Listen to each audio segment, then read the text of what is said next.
A warrior's death, a Makara grief.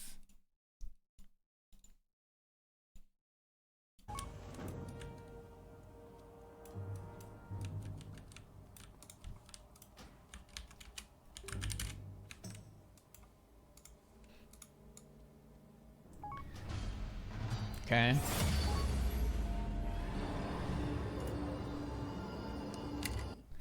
So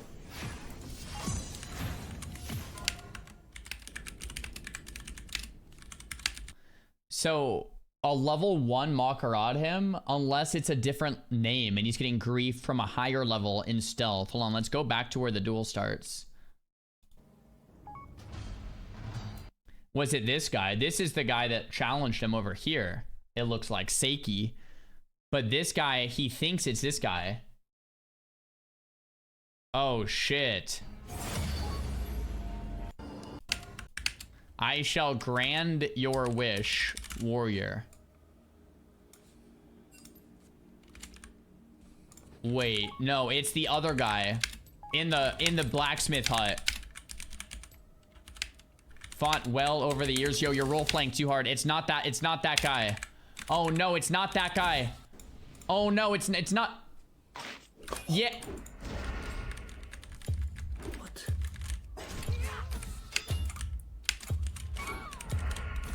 You can't forfeit, bro. You have Light of Balloon Hearth? I'm sorry, dude. Yeah, you got bait and switched, homie. Completely bait and switched. I mean, you got annihilated. Oh, God. Wow, I'm strong. So, once again, the high level came by, challenged the Makara. He had 2 accounts with a level 1. It made it look like it was a level 1. Honestly, Blizzard said if you're being an asshole like this griefing, you could probably get banned. So this rogue could probably get banned for this. It's a clear grief.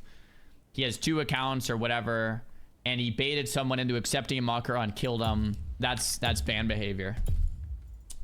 Yeah. I don't know. I'm sorry, Valent. It happens, bro. I saw it happening because I've seen it happen to someone else, dude. Like, it sucks. It sucks.